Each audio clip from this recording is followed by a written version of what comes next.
Hello students. In the previous video, we had stopped it here, right? That is HR metrics. See, just to give you an input, as of now, I have shared you two videos which are pertaining to module 1, like part A and part B. Now this is going to be the third section, that is part C of module 1, and this is the last section which covers the entire module, okay, which is going to cover the remaining topics of this particular module. So by this particular video or this session, we'll be finishing it off with the first module, and in my next video we will be starting off with the second module of managing human resources. Okay, getting back to this HR metrics. So what do we mean by HR metrics? HR metrics are nothing but they are a form in which you convert the qualitative aspects into quantitative data. Now if you're talking about certain activities, like you can see here in the slide, turnover ratio or employee turnover rate, training, the investment made on training, return on human capital, cost of labor, expenses per employee, these are all activities which are taking place in a company with special reference to HR. But the point is, these are all highly skillful and highly conceptual and qualitative ones. If you do not have numerical facts and measures, it is very difficult to determine the success, efficiency, and effectiveness of these activities, right? Hence, what we do, we use this wonderful instrument called as HR metrics, with the help of which we convert all the qualitative data into quantitative data so that it becomes easy for us to make an assessment, and thereby whatever facts you get in terms of numerical values and figures and measures, that can be used in order to make your strategic decisions, and accordingly you can take your decisions forward and implement them with the consent of the management. Hence HR metrics is going to be very important because it is going to give you very good precise estimates in terms of numerical figures, which gives you exact clarity in terms of how much is what is going out from the company towards the employees or towards some other activity of investment, so that you'll be able to make your decisions more precisely, keeping in mind the numerical measures. Okay, the next is going to be qualities of a good HR manager. The first is knowledge and expertise in HR. Let me tell you students, knowledge does not mean only the conceptual clarity. Knowledge should include both conceptual clarity plus your experience in terms of applying these concepts in real life situation. That is going to be your knowledge. Expertise is nothing but that exposure and experience that you have in that particular domain or working with that particular domain is what is going to determine your expertise level. So a good HR manager should have both knowledge as well as expertise in that particular domain. That is going to be very, very important. Second is sympathetic attitude. Sympathetic attitude is important because many times you need to understand that you must have a very humane nature. You must be very organic and try to understand the problems faced by people, and accordingly make sure that you generate a good rapport with them and try to have an understanding of their problems, and accordingly try to have a very conducive work atmosphere. Now this is what is going to be telling you that how sympathetic you are in terms of dealing with the problems of the employees and helping them to overcome it. The next is quick decisions. Yes, you cannot take too much time to make a decision, because for making itself, if you're taking so much of time, just imagine the time that you would take to implement that, isn't it? So you must have that ability to make decisions, and it doesn't mean that you make abrupt decision. It means that you take the right decision, but the time taken should be much lesser, because you cannot take too much of time. By the time you take too much of time to make a decision and implement it, you would have seen that a majority of factors and forces would have got changed in the environment, and by then your decision might also get influenced by those changes taking place, and your decision may not be the right decision because you have not conformed to the time constraints, right? The next is integrity. Integrity is nothing but being truthful. You must be honest, you must be just, you must be fair, you must be transparent, and you must always be truthful. You should not go for you shouldn't take up shortcuts, which is not going to get success in the long run, right? It is just going to be immediate, but in the long run or in the sustained way, you will not be able to find success. So you need to be more truthful and very very honest. Okay, the next is patience. Yes, because you are dealing with people. And we know that in an organization, people come from different backgrounds, isn't it? They are coming from different language. They speak different language. Their lifestyle is different. Their perception, attitude, everything is different. So definitely, you know that you cannot match. See, my speed of understanding something can be different from the speed that my other co-partner has in the company or my peer, right? So patience is something which has to be there, which is going to be obvious in this kind of industry or in this kind of a profession, because you will be dealing with people coming from different backgrounds, and to understand them and then accordingly try to relate and accordingly take work from them is a big challenge. And to do this effectively, the only tool is to be more patient. Okay. Then empathy, it's nothing but you must have the ability to to feel how the other person feels, in the sense we say, right? You must have the ability to fit into the shoes of other person and try to understand the situation from his perspective. Only then you will be able to make a good decision and accordingly relate to that person's emotions and feelings at that point of time. So having empathy is going to be very, very important. Formal authority is nothing but you cannot misuse the power given to you. You must make sure that you choose the right channels in order to exercise your authority and power, and make sure it has a very formal structure and a layout. You cannot go informally and try to induce people to do something which is not going to be right, right? And then social responsibility or social obligation is going to be something which is very obvious. You don't like, see, it apart from your work assignments, apart from getting things done by people, I mean from people, you must also know that you need to look at people, especially those chunks of people who are in need of some kind of service or some kind of help and support from your side, right? So we are talking about making sure that you're looking at the welfare and well-being aspects of your employees and taking care of their health, taking care of their emotional well-being, making sure that you provide a very conducive work environment so that they can rely upon you and start working more comfortably. All these things are going to be obligatory, and this need not have to be something which should be given on a sheet of paper like a memo or a circular. It is something, or even a code of conduct for that matter. It is something which should be obvious, and which has to be something which is implied or say implicit to a person, and that is what becomes essential. And then you must have very good communication skills. Yes, see, the logic is very simple. Very good communication skill does not mean that you use very high-fi words, fancy language, fancy words, or business jargons. No, that is not what we're trying to say.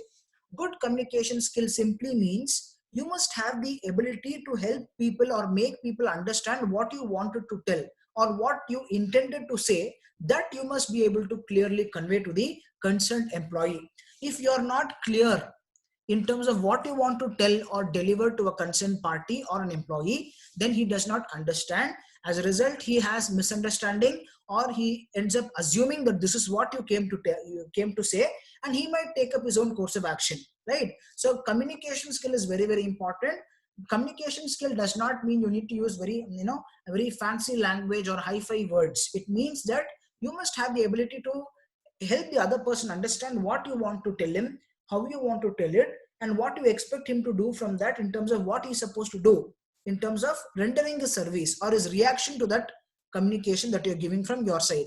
Then engaging presentation skills. Yes, you must have that ability to engage the audience when you make a presentation. Okay, that is going to be very important. The way you stand, your posture, your gesture, your eye contact to the audience, and clarity in your voice, the flow of and the flow and structure of your voice tone, all of these things matter. And your presentation should include a lot of humor, a lot of real life examples. That is what is going to make the presentation even more effective. Okay, so all these things have to be there when you talk about a quality that has to be there in a HR manager. And then the ability to multitask, it's nothing but you must have this capacity to again broaden your furthermore capacities within one single person. It's like nothing but working cross functionally or taking up multiple tasks at the same time, which again is not that easy. Not many people are okay with it. Like if you see, people can do only one thing or one task at a time. Sometimes what happens is when there is a high demand or when there is necessity, you need to multitask, and you must have that ability to do it simultaneously and make sure you don't get confused or chaotic. you have to know how to balance all the activities at once and then project your results. Okay. Then strong sense of ethics, very important. This point can be related to the other point, that is integrity also. In integrity, we say that you must be truthful, you must be genuine. Whereas when you're talking about strong sense of ethics, it means that you must follow these basic ethical values, norms, principles. Okay. You must always, take only the right ways of doing things and leave out the bad ways or the wrongdoings. Okay. All these things have to be taken care of. Courage is nothing but you must have that courage. You know, you must have that vigor. You must have that audacity to take a decision at the right point of time. You must have that courage to speak out, to tell people, to make sure people understand you, to make sure people obey your instructions, and to make sure that people are going to connect with you and do what you're going to tell them.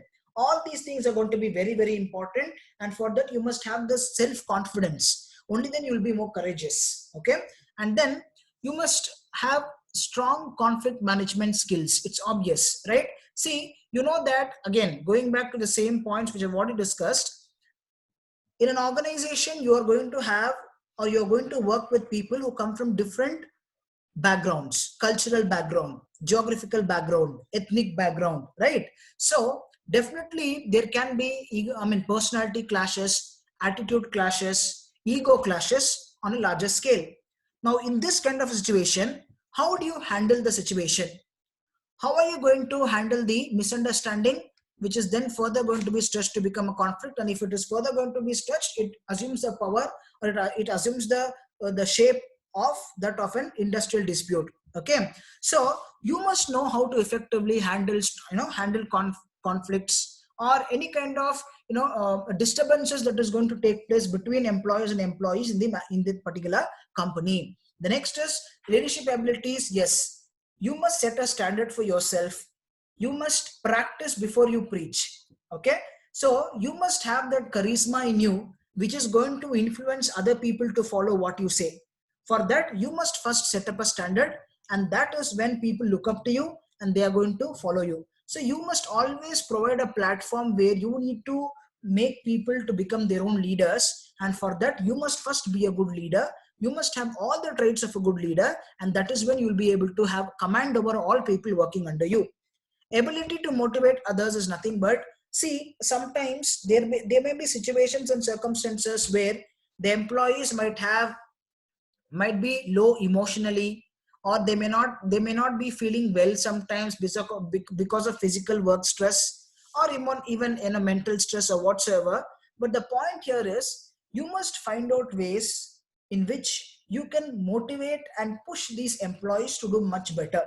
It can be emotionally supporting them, giving them that moral support, or also giving them that, extra pat on their back in order to give them that support at that point of time when they're really low emotionally. All these things have to be important. So motivation need not necessarily mean just giving them good salary so they're happy. No. At times when they're emotionally low, when they feel they are weak, when they feel that they can't handle situations, that is when you need to go and help them out to overcome that particular phase, right? And then the ability to communicate and embody values, which means you need to communicate well, which is very similar to that of your communication skills. Plus, you must also instill sense of values to the employees. Okay, that is going to be very, very important. The next topic is going to be human resource outsourcing. So this is going to be a very simple topic. To make it in a very simple language, we'll have to say human resource outsourcing is nothing but a company cannot take up all the activities pertaining to the HR domain.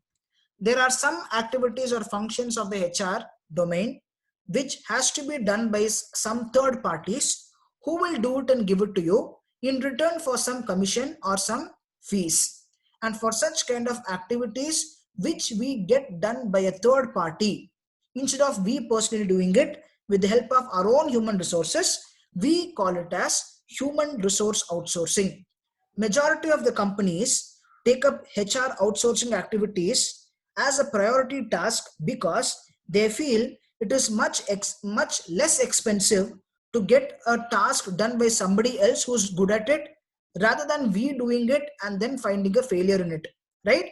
Hence we say that HR outsourcing is always going to be beneficial, especially for those companies who do not have expertise in doing a particular task or activity or function under the HR domain.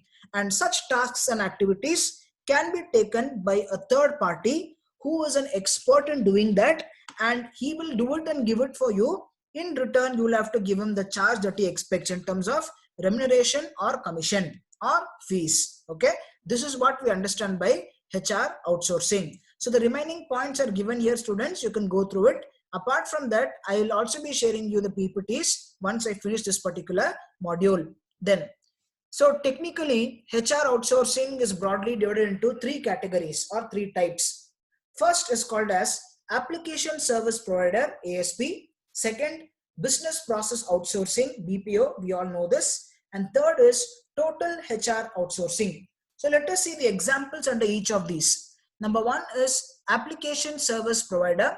Here, it is nothing but some companies will make certain application softwares. They will manufacture certain application softwares which will be bought by those other companies, and they will install these application softwares in their system, and accordingly they will take the benefit or the service of these kind of softwares, where majority of the HR activities will be undertaken by these softwares themselves automatically, so that it is putting manual labor to minimum. Hence, we are giving some examples like PeopleSoft HRMS, Oracle's HRMS. These are all companies which are manufacturing these kind of application softwares through which they provide a service to the various companies who themselves cannot manufacture and do these softwares in-house. Such companies can go and fetch these, or say subscribe and buy these kind of software packages from these agencies or these people, and that can be installed in your system and you can take the advantage or leverage from these software packages. The second is business process outsourcing, which is nothing but we here refer to call centers and support centers who are going to help you.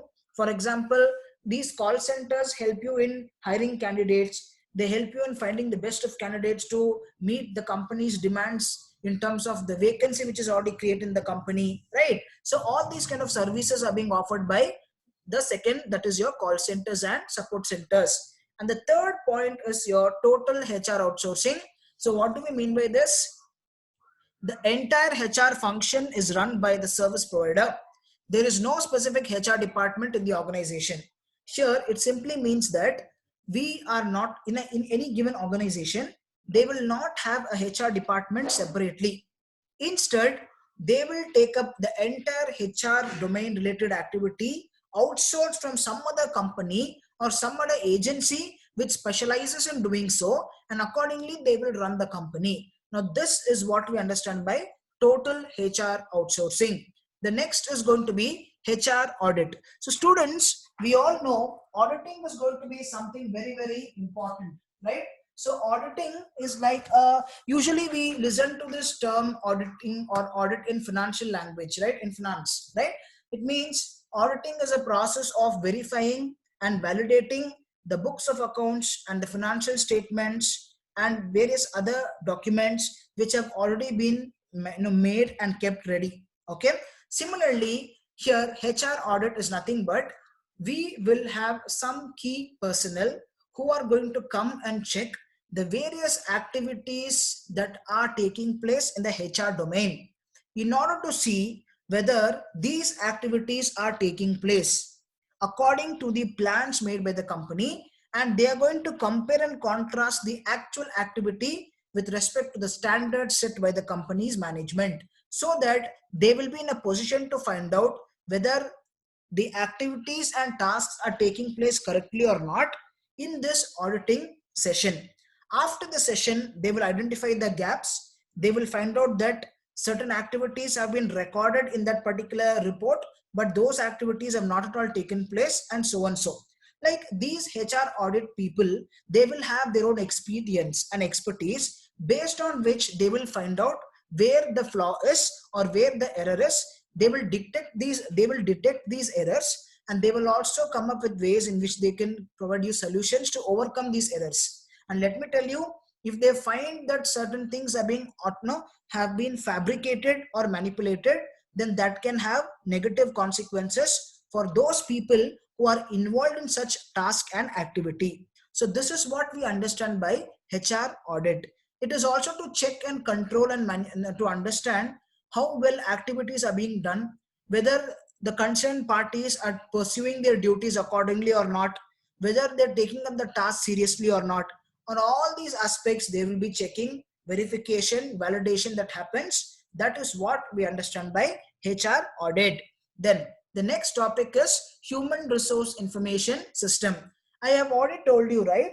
HRIS is basically like a software package or an online solution, which is basically used by a lot of companies in order to undertake or in order to perform the various functions of the HR domain. Okay, now that is what we understand by HRIS. So going by the slide, it says it is a software or online solution that is used for data entry, data tracking, and the data information requirements of an organization's human resources, payroll, and bookkeeping operations. HRIS is usually offered as a database. Okay, so we will see what is the use and application of human resource information system in companies. The first thing is an efficient human resource information system will provide you with these facilities or services. Number one, it helps you in administration of all the staff data, employer, employee, with respect to the position held,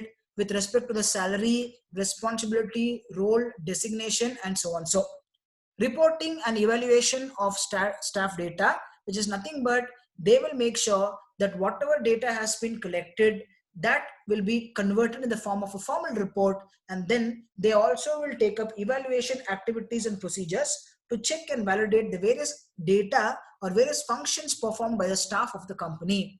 Third, company related records including staff handbooks, disaster evacuation methods, and security recommendation. So it is like trying to give you a practical picture of what all things can probably happen in the company. All these major functions are being recorded, and a track of that is being kept, and that is being kept in the form of records with the help of these kind of information systems. And then rewards management such as enrollment, status modification, updating of personal data of employees, then comprehensive integration with payroll administration, in addition to other accounting systems and financial software. So you see, it is going to be connected with this particular HRIS will have its connection with other different kinds of softwares which are being used in different domains, like finance domain. Then we have it in marketing domain, we'll have a software. Then research and development. Then you will be using a software in supply chain. Like this, different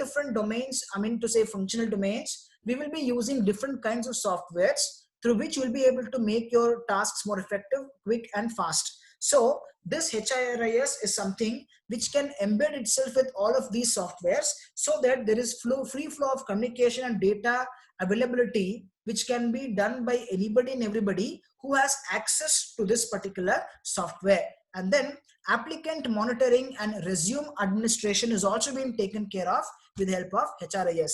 If you see, almost all the major activities which have to be done by a person is being automatically done with the help of the system.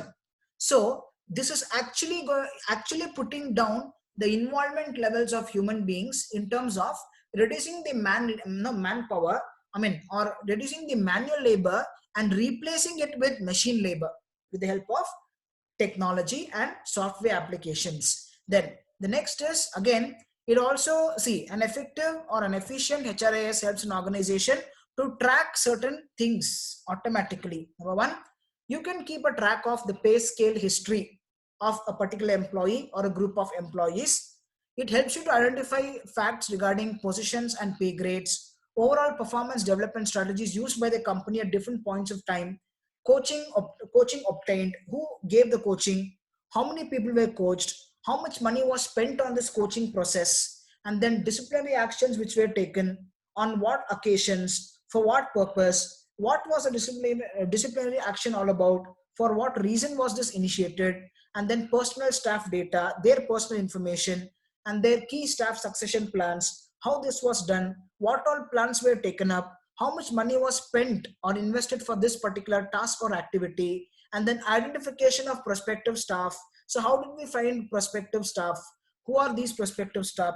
What were the key parameters used to identify and include these people within the organization under various criteria and positions, all of these things. And applicant administration, including interview process and selection. So technically, almost all the activities that has to take place right from the time an employee enters into the company and he exits out of the company, almost all the activities are being kept track of with the help of human resource information system.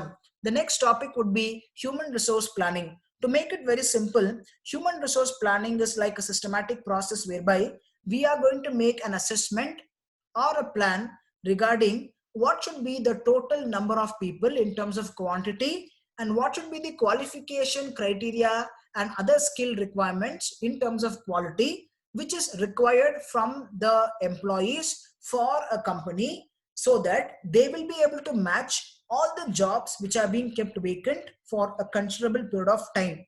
And once they're able to find out these talent resources or human resources who match that particular position which is kept vacant, they are going to absorb them, they are going to acquire them, they're going to undergo these resources in training and development, they're going to offer them, they're going to place them, and accordingly they are also going to remunerate them. So all of these activities are going to be happening only after planning takes place. So HR planning is the first activity which precedes all other activities which takes place in a company. So let us go for the definition given by Dale S. Beach.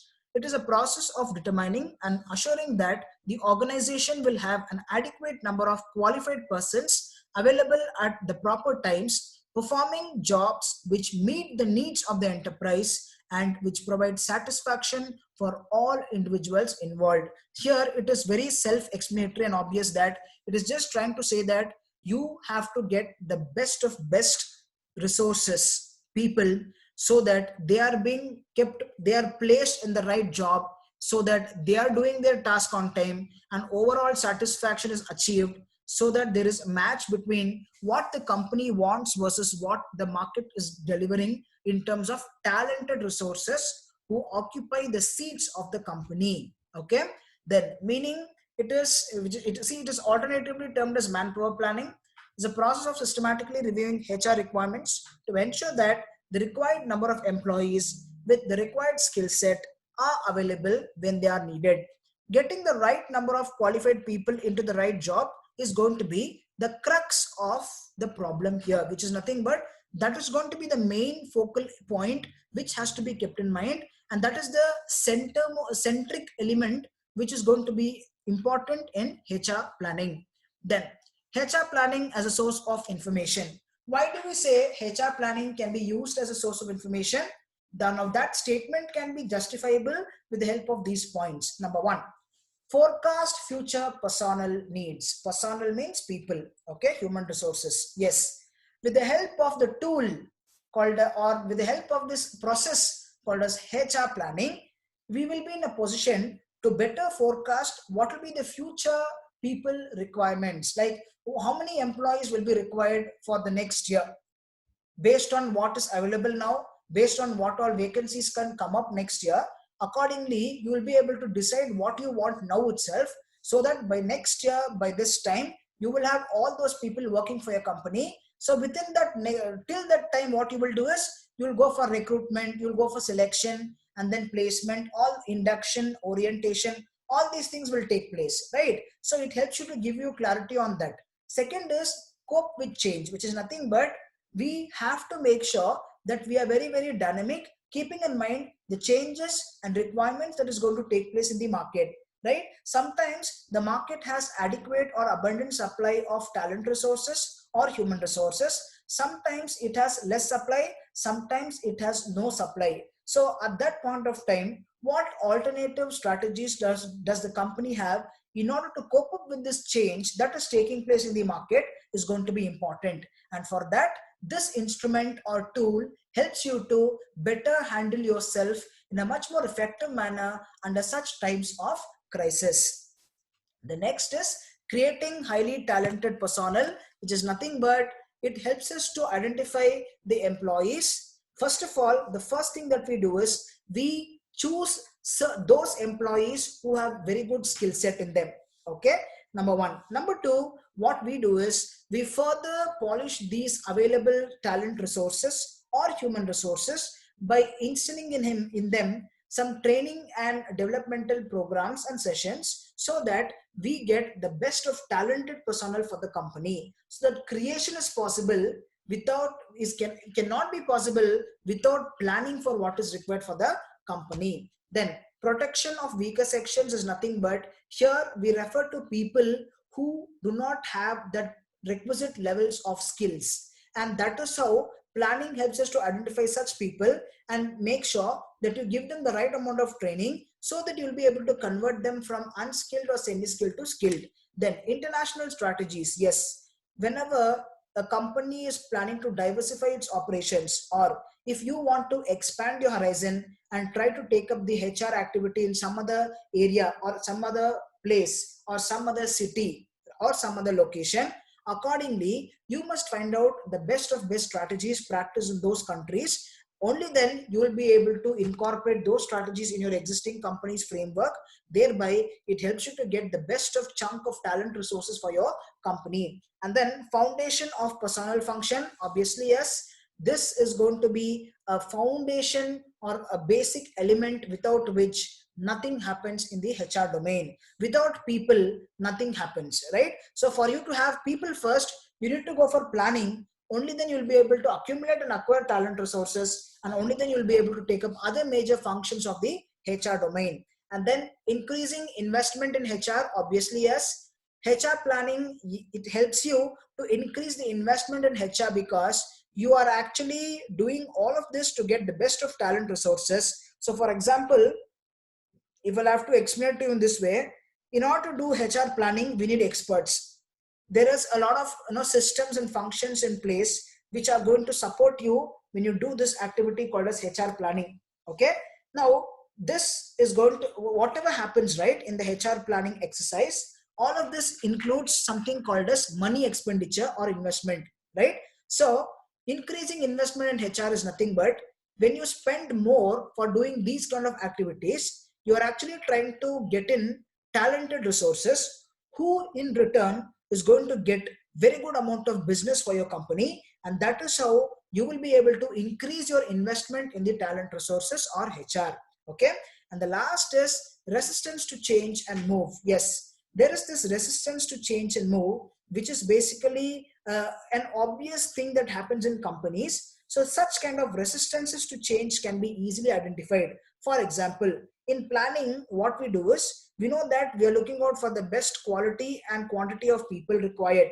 And sometimes when you have taken people, and if you're not happy with the people who's already there with your company and working with you, who resist frequent levels of changes that takes in the company, then you can automatically go for a new HR plan whereby you will send, that is retrench and lay off the existing employees who are not okay with change, and you will try to include or bring in fresh talent who are ready to embrace change that is going to come up in the organization, and thereby you will be able to move on with whatever expectations and demands that the market has or expects from you as a company. Okay.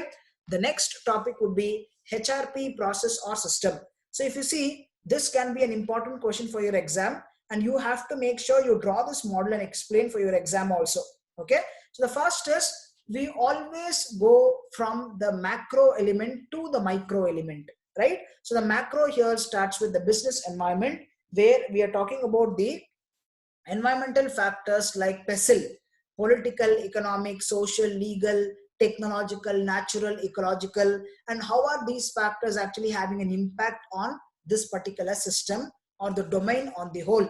The next is we go for organization objectives and goals. See, you cannot take up any task or activity unless and until you understand the pre-stated goals and objectives of the company. So everything starts from the objectives and goals, and only then we proceed further, so that we are having one end to be met, and in order to meet that end we are finding alternative ways of doing it. So if you are not sure about where you want to, what you want to reach, or what your end is, you will not know what alternative actions have to be chosen, right? Hence, objectives and goals set you a standard, give you a path which has to be taken, gives you a direction, and that is what is going to make your task or implementation of task much more easy. And then that is further being branched out into two things.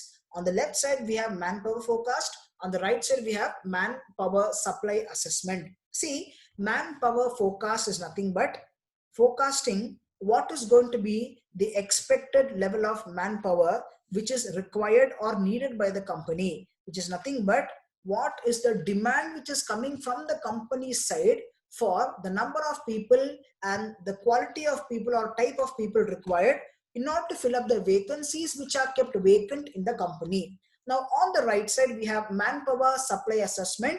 It is nothing but we have to make an assessment of how much is available in the market, or identify how many talented resources in terms of number, in terms of quality is available in the market, which is determined or which is told or termed as supply. Okay, so how much supply is available and how much demand we have, that is supply is nothing but what is there, what is available. Okay, so we need to make an assessment so that we'll be able to match that with the demand that we have in the forecast. Okay, once these two things are done, we go to the next major thing, that is manpower programming. Is nothing but after finding out these two variations, that is demand, that is how much I want versus what is available in the market, which is nothing but supply, we go for manpower programming, wherein we come up with formal constructs with the help of which we will be able to come up with proper plans, whereby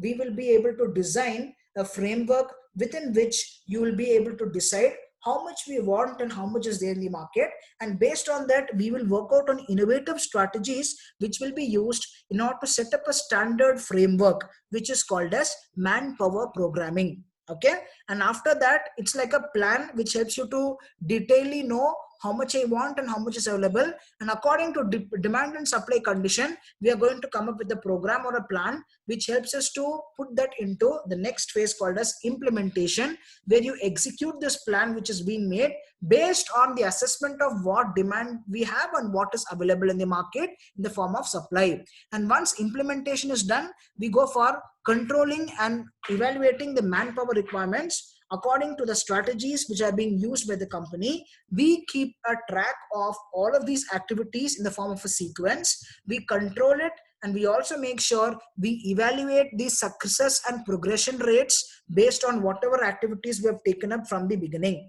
And then we reach out at two extreme outcomes, one being surplus manpower, other being shortage of manpower. So when we have surplus manpower, it means we have more supply than the demand, which is actually going to give us more options in selecting the best of best candidates for the company. But on the other hand, when there is shortage of manpower, it means that demand is more than the supply. So what has been available in the market is much lesser than what we actually want, right? So at that time, what we should do is we have to be ready to absorb whosoever is going to match our particular company in terms of the job specification and job description.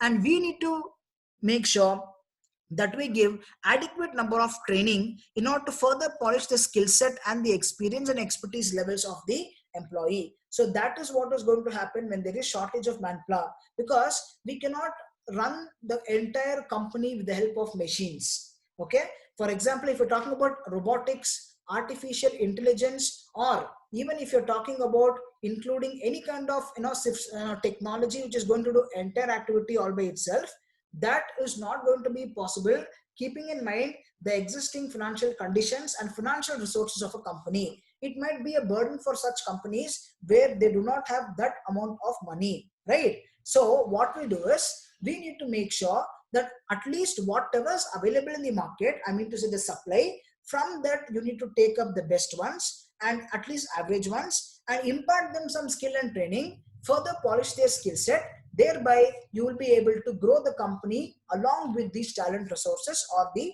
employees chosen. So this is how we understand the process of human resource planning, which is also alternatively termed as HRP system. The next topic is going to be about these 5 major terms. One is job analysis, job description, job specification, job redesign, and the last is going to be HR dashboard. So here these are going to be terms which are going to be very important. You need to be knowing all of these terms. Okay. So the first is called as job analysis. What is job analysis? Job analysis is a systematic process whereby we have to identify what is the relative worth of a particular job in terms of what skills is required and expected from people in order to fit into that particular job, and what is going to be the worth of the employee in terms of what he can expect as pay package and other benefits he can expect from the job based on the nature and the level of involvement involved in a particular job. And this assessment is what is termed as job analysis. Job description, the term itself suggests description is nothing but describing. So here we will be describing the job, explaining the job in terms of what quality, what should be the skill, what should be the skill set, what should be the experience, what should be the expertise, what should be the qualification, what should be the other requirements which has to be justified in order to fit that particular employee to that particular job. And that is possible only when you detailedly understand what is the nature of the job, which has been explained with the help of job description. The next is job specification. So job specification is going to be much more technical, where we are going to look at individual technical qualities which is to be, or technical skills which is required in order to fit an employee to that particular job. For example, you must be you must have Java, you must know C++, you must know like this, these are all computer languages, right? If you're talking about an IT job, you must have expertise and hands-on on these kind of software skills, right? So if you are not good at these things, which are nothing but technical specification, if you're not good at that, it means that you will not be taken in for such companies and such roles because you don't fit the bill, right? So job specification gives you clarity in terms of what are the technical skills that a person should have in terms of matching himself with the job which is kept vacant in a company. Job redesign is basically a sophisticated process whereby we redo and redesign the entire process of the entire job according to the requirements of the market, according to competition, according to the ability of a company to sustain and survive in the market in the long run. So how does job redesign happen? What do we do? Is it something to do with the physical aesthetics of a job? Is it going to be changes or redesign options available in the frame of work within that particular job? What is it? All of that we will be discussing in detail when we discuss these topics in the future coming classes. And one more thing, students, this HR dashboard, I will be sending you a document. I mean to say a set of notes to you on this. You just have to go through it. And meanwhile, I want you to also be working hard on this HR dashboard because we will be solving a case on this topic. Okay. So this part I'll first send you. You go through it, understand it, and then I will take up a case. We will solve it. When I'm solving the case itself, I'll be explaining this concept of HR dashboard itself. And then accordingly, we'll be able to finish off this particular module. So as of now, the first module is officially done. So students, only the last topic is left, that is HR dashboard. So how to go about it? We'll be doing it with the help of a case study, and that will be done in my next video. Okay, students, I hope you have understood. By this, we finish part A, part B, and part C of module 1 of managing human resources. In my next video, or that is in my next session, we will be starting off with the second module, and meanwhile we will also be working on a case which is related to HR dashboard. Thank you, students.